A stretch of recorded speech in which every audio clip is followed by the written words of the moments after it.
Get out of my way.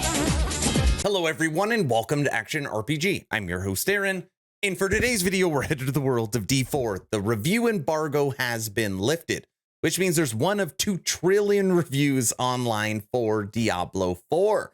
And someone sent me this review and said, Aaron, you gotta check out the D4 review from IGN. And normally IGN, you know, it's I don't know if it's a serious, like, hey, take this serious, or you're gonna find it funny. I don't know. It's 14 minutes long. Let's see what IGN has to say about D4. Like seeing your favorite band play their greatest hit live, Diablo 4 is completely awesome to behold, even when you know exactly how the song's going to go. Awesome. It may not try to push the boundaries of ARPGs, but the tweaks, improvements, and borrowed ideas it does introduce have made this the best Diablo's ever been. What? Finally, we're 25 seconds in. The best Diablo's ever been? That is quite a statement.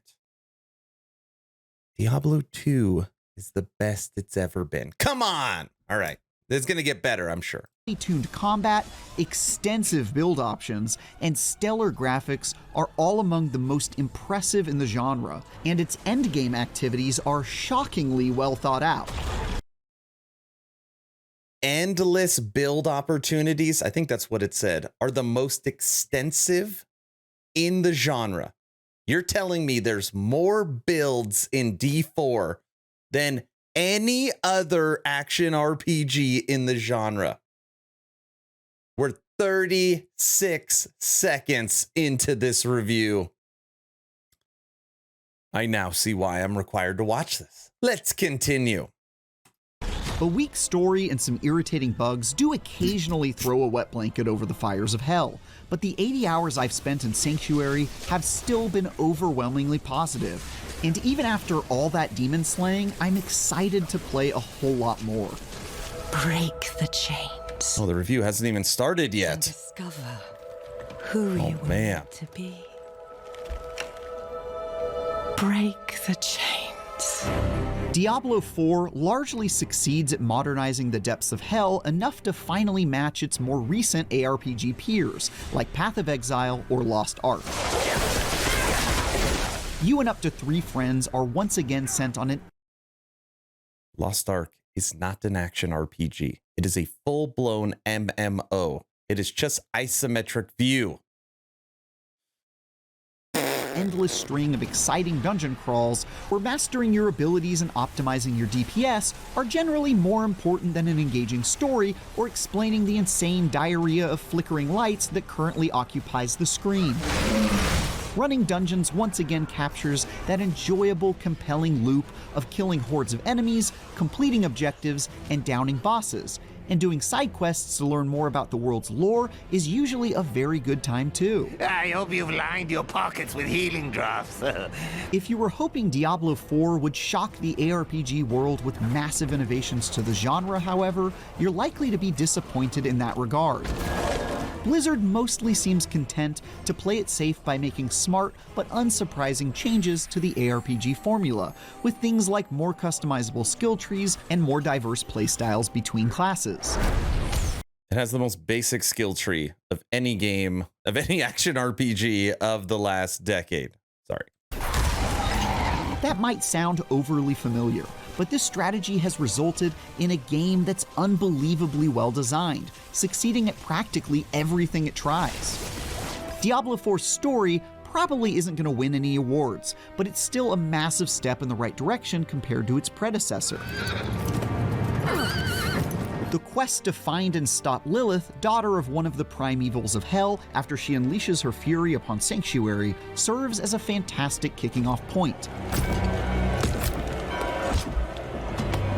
Oh, I don't like that scene one. Gone are the days of WWE-like voice performances and dreadfully cheesy dialogue. Now, our true work begins.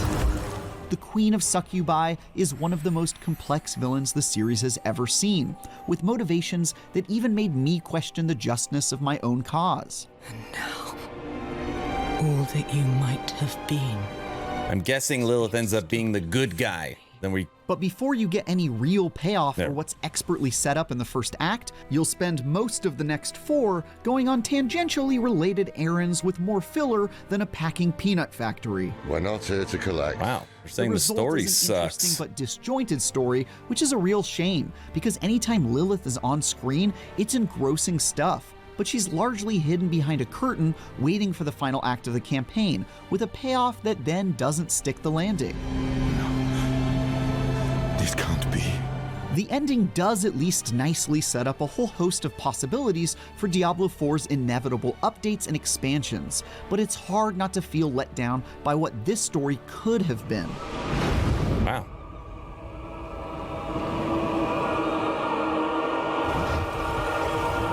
Thankfully, rolling credits in a Diablo game means you've only just finished the appetizer, not the main course. When it comes to the things that really matter, like combat, build crafting, hunting for gear, and especially the endgame, Diablo 4 absolutely knocks it out of the park. Wow. All 5 character classes are a ton of fun to play as. Story sucks, end game great. That's an interesting take. The rogue darts around to deal extreme damage in an exhilarating high-risk, high-reward trade-off. The sorcerer creates horrifying cocktails of destruction, like this disgusting lightning build I brewed up to stun everything around me constantly. The necromancer raises and manipulates the corpses of fallen enemies to carry out their foul desires. The barbarian is an expert in all forms of Hulk smashing, who can charge forward to destroy everything in their path. And the druid uses their anamorph abilities to wail on demons, with probably the most build diversity of any class. Oh, that's where we're going. Gear substantially affects the paths you might choose to take a character down. For example, you might get a magical pair of pants that heal you when standing close to enemies, warranting a shift in your build from slaying enemies from afar to something close quarters. Or maybe, like me, you'll get devilishly lucky when you find a weapon that sometimes casts 2 lightning spells for the price of 1, leading to some absolute mayhem.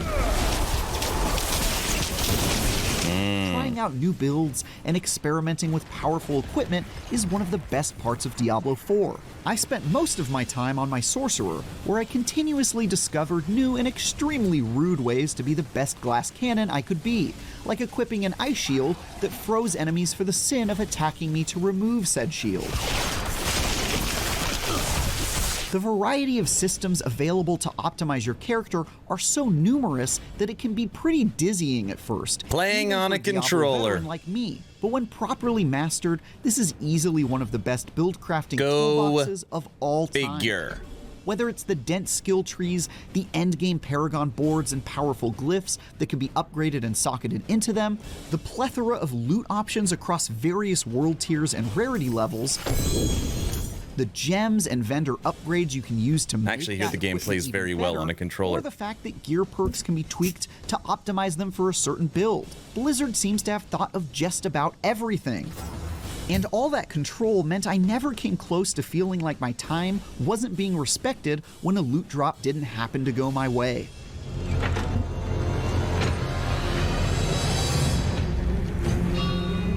Review's horrible. Diving into the bone-riddled halls of this ancient tomb or this demon body part exhibit is a consistent joy.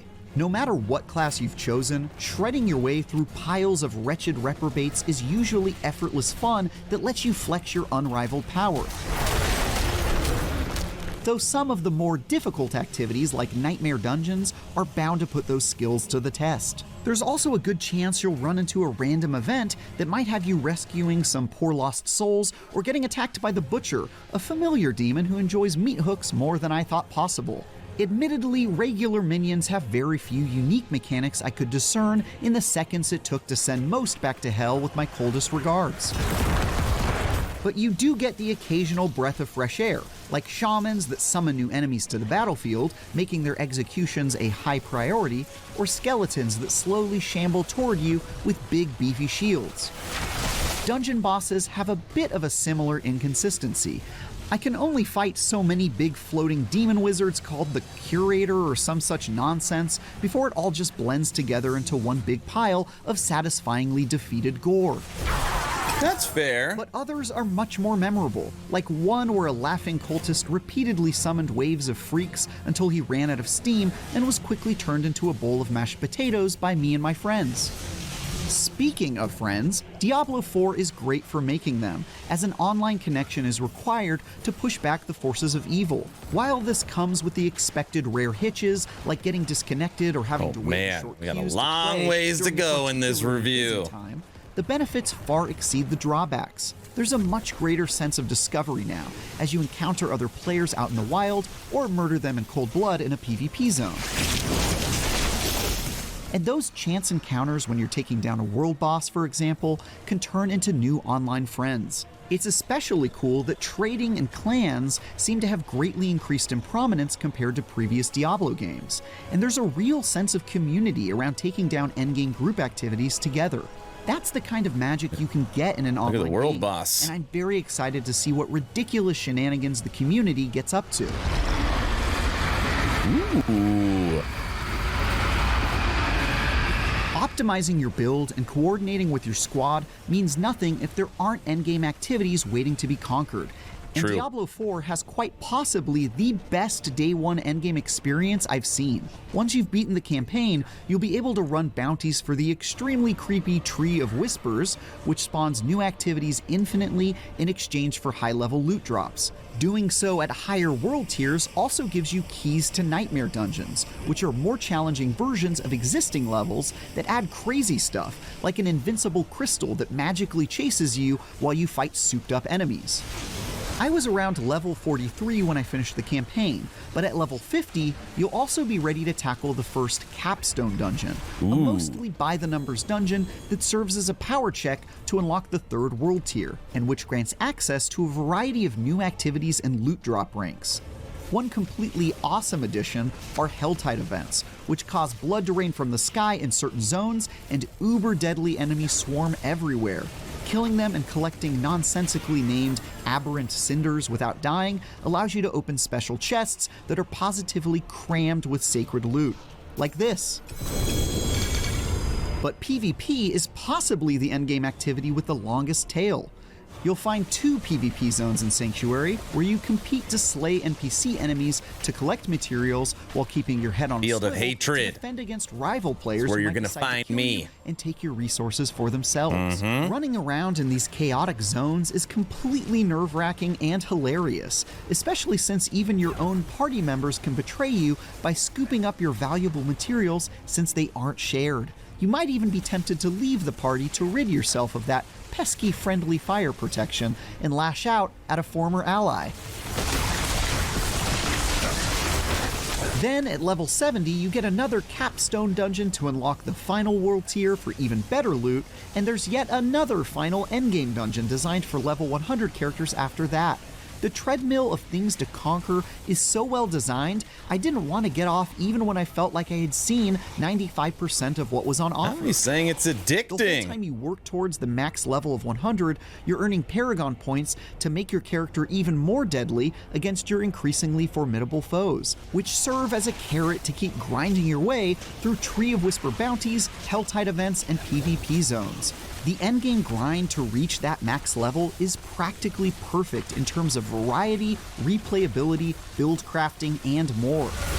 Even if you somehow run out of things to do in the 2 endgame more for one minutes. character, rolling a second or third instantly becomes a fresh experience, since the campaign is optional after you beat it once, and certain account-wide bonuses instantly give your new character a boost. The most important of these unlocks is your One of my favorite things is campaign skip.